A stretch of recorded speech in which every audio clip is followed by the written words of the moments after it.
আসসালামু আলাইকুম। আজকে আলোচনা করব হচ্ছে পেট্রো বাংলার অপেমের এই ম্যাথটা নিয়ে। তো দেখেন, অপেমের এই ম্যাথটা আমরা সার্কিটটাকে যদি একটু নতুন ভাবে সাজাই নেই, তাহলে আমাদের জন্য আসলে সূত্র ফেলাটা খুব ইজি হয়ে যাবে। তো আমি সেভাবে সাজাচ্ছি, মানে যেটা আমাদের পরিচিত সার্কিট, তাহলে আমরা হচ্ছে সহজ সূত্রের মাধ্যমে ম্যাথটা খুব মানে ছোট পরিসরে কিন্তু সলভ করে ফেলতে পারবো। সেটা হচ্ছে আমরা অপেমটাকে এভাবে নিলাম, এটা হচ্ছে মাইনাস, এটা হচ্ছে প্লাস, এখানে হচ্ছে আমাদের ক্যাপাসিটর আছে, ওকে। এটা হচ্ছে আমাদের সেই ইনপুট। আমরা এই লাইনটাকে একটু এইভাবে দেই, যেহেতু এইটা আমাদের পরিচিত।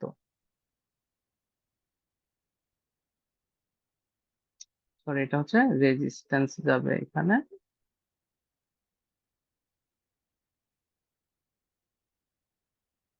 আর এই যে এই দুইটা যে প্যারালাল আছে, ওই দুইটাকে একসাথে আমি হচ্ছে এরকম একটা ইম্পিডেন্স বানাই দিলাম। খেয়াল করে দেখেন যে এই সার্কিটটা এখন অ্যাকচুয়ালি কেমন সার্কিট হলো। এই সার্কিটটা একটা নন ইনভার্টিং অ্যাম্পলিফায়ারের মতো কাজ করতেছে। তাহলে একটা নন ইনভার্টিং অ্যাম্পলিফায়ারের আসলে আউটপুট কত? ভি নট সমান 1 + RF/RI। এখন এই যে আমাদের আর এফ বলতে আসলে জেড এফ মিন করতেছে, আর আর আই বলতে মূলত R3 মিন করতেছে, ইন্টু ভিআই। তো ভিআইটা কত? ভিআই মানে এই যে প্লাস টার্মিনালে যে ভোল্টেজটা অ্যাপ্লাই করব আমরা, সেটা হচ্ছে আমাদের ভিআই। তাহলে এইখানকার ভোল্টেজটাকে আমি নাম দিয়ে দিলাম ভিআই। তাহলে এইটা হচ্ছে, যেহেতু প্রত্যেকটা রেজিস্টার বলে দিছে ওয়ান আছে, এখানে প্রত্যেকটা রেজিস্টার হচ্ছে 1 কিলো ওহম। তাহলে এটা হচ্ছে 1K, এটাও হচ্ছে 1K, আর এইটার নাম হচ্ছে ভিএস। তাহলে ভিআই কোনটা হবে? এই ক্যাপাসিটরের অ্যাক্রসে যে ভোল্টেজটা হচ্ছে সেটাই আমার ভিআই। তো দেখেন, এর ভিতরে যেহেতু কারেন্ট যায় না, তার মানে এই ভোল্টেজটা এইটা আর এইটার ভিতরে ডিভাইড হয়ে যাচ্ছে, মানে ভোল্টেজ ডিভাইডার রুল। তাহলে ভোল্টেজ ডিভাইডার রুল দিয়ে ইজিলি আমি ভিআই বের করে ফেলতে পারবো। তাহলে তার আগে আমার এইটার ইম্পিডেন্স বা রিঅ্যাকট্যান্স যাই বলি, আর এইটার ইম্পিডেন্স, এই দুইটা জিনিস কিন্তু আমাকে বের করে নিতে হবে। তাহলে আমরা ইজিলি এই সূত্রে বসাই দিলেই কিন্তু আমাদের অ্যান্সার হয়ে যাবে। তাহলে সেটা আগে বের করি। সেটা হচ্ছে এটা যেহেতু C1, তাহলে ওর যে রিঅ্যাকটেন্স সেটাকে আমরা XC1 নামে লিখতে পারি। সেটা হচ্ছে 1/ওমেগা C1। ওমেগা হচ্ছে 200,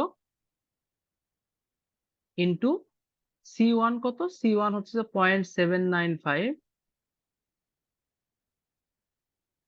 ইন্টু 10⁻⁻6। এটা করলে যেটা আসবে সেটা আসবে হচ্ছে XC1। তাহলে এটা কত আসে দেখেন, 1/ওমেগা মানে হচ্ছে 200, ইন্টু C1 মানে হচ্ছে 0.795, ইন্টু 10⁻⁻6। এটা আসতেছে 6289.308। 6289.308। এটা হচ্ছে এইটার, কিন্তু আমাকে বসাইতে হবে কিন্তু এই যে এইভাবে মাইনাস জে আকারে, কারণ এটা হচ্ছে মাইনাস জে আকারে এই পোলারিটি বসা, মানে এক কথায় এর রিঅ্যাকট্যান্সের ভ্যালু বসাইতে হবে। তাহলে ভিআই কত হচ্ছে? ভিআই হচ্ছে voltage divider rule minus J XC1 divided by 1000 minus J XC1 into VS. এইটা করলে কিন্তু আমাদের ভিএসটা ভিএস এর মতো থাক, এই ভ্যালুটা আমরা ক্যালকুলেটরে সলভ করে ফেলবো। এখন দেখেন, ক্যালকুলেটরে যেহেতু বের হয়ে আছে, আমরা চাইলে এই ভ্যালুটা নিয়েও কাজ করতে পারি, অথবা আপনি যদি তুলে করতে চান করেন। কত হচ্ছে? -6289.308 ডিভাইডেড বাই 1000 মাইনাস 6289.308। তাহলে আসতেছে হচ্ছে আমাদের পয়েন্ট। আচ্ছা, যেহেতু এত বড় জিনিস আসতেছে, প্রথমত এটা আমরা একটা কাজ করি, এ তে সেভ করে রাখি। ওকে, লিখবো, বাট এ তে সেভ করে রাখি যাতে পরবর্তীতে ইউজ করাটা সুবিধাজনক হয়। তাহলে 0.9876, আর অ্যাঙ্গেল হচ্ছে -9.09। 034 0.9876 মাইনাস 9.034 আর এইটার সাথে কিন্তু আমাদের ভিএস টা থেকে গেছে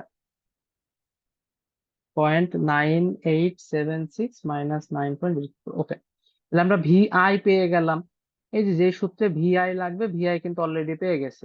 এবার লাগবে যে এইটা 1 plus Z F divided by R three তো 1000 জানি। জেড এফ কত? জেড এফ হচ্ছে এই যে C2 এর যে রিঅ্যাকটেন্স আছে সেইটা আর R2 এর প্যারালাল। তাহলে জেড এফ সমান আমরা বলতে পারি 1000, তার সাথে প্যারালাল যাবে মাইনাস জে এক্স C2। এই যে এক্স C2 এইটা সমান কত? এইটা সমান হচ্ছে 1/ওমেগা ইন্টু 0.C2 এর ভ্যালু দেওয়া আছে, দেখেন এই যে কত 0.398 মাইক্রোফ্যারাড। তাহলে 0.398 ইন্টু 10⁻⁻6, এটা করলে দেখেন কত আসে। আচ্ছা, এটা আমরা এতে সেভ করে রাখছি, ওইরকম পড়ে থাক।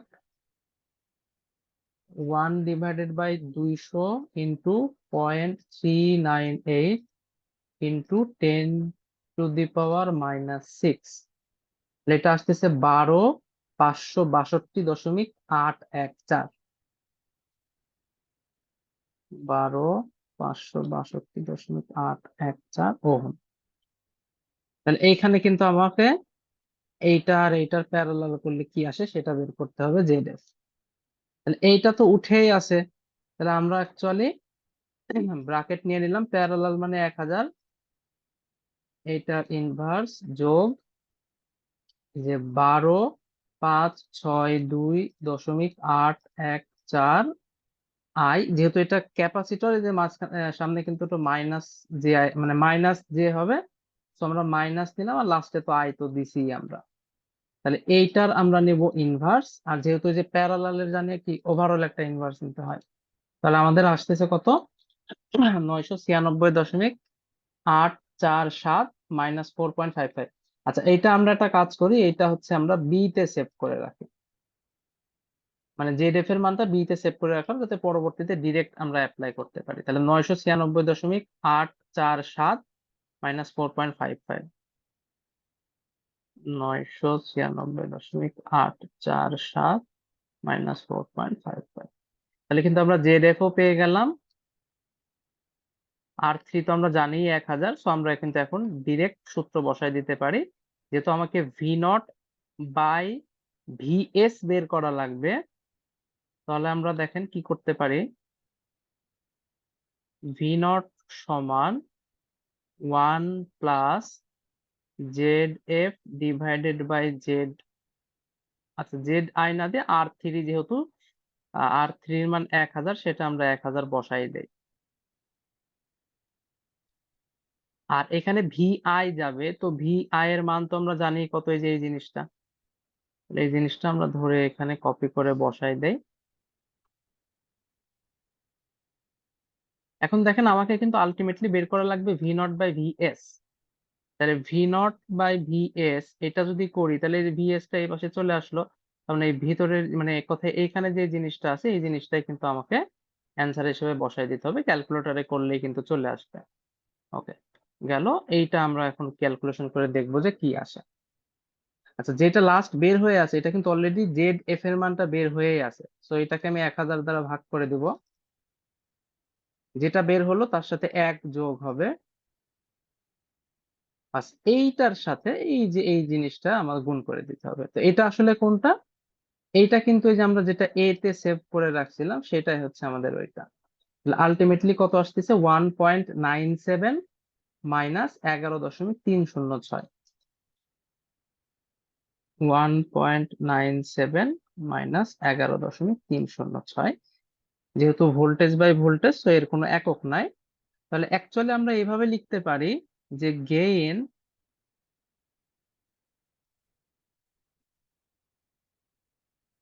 কত 1.97, এটাই হচ্ছে আমাদের অ্যান্সার। তো এখন খেয়াল করেন, মান এইটা কিন্তু একটু কম বেশি আসতে পারে। আপনি দশমিকের পরে আসলে কতটুকু ভ্যালু, মানে এখানকার কতটুকু ভ্যালু, অ্যাঙ্গেলের কতটুকু ভ্যালু বা ইয়ে নিচ্ছেন, সেটার উপরে কিন্তু মান একটু কম বেশি আসতে পারে। তো যেভাবে আপনি নেবেন সেভাবে আসবে।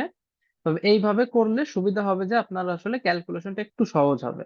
অন্য যে কোনো ভাবে করতে পারেন আপনি, আহ এখানে নোডাল অ্যাপ্লাই করে অথবা অন্য যে কোনো ইয়ে আইডিয়া করে। বাট যদি আপনি হচ্ছে সার্কিটটা একটু রিকনস্ট্রাক্ট করে নিয়ে অথবা আপনার পরিচিত বানায় নিয়ে সূত্র ফেলেন, তাহলে জিনিসটা আরেকটু সহজ হবে সলভ করার ক্ষেত্রে।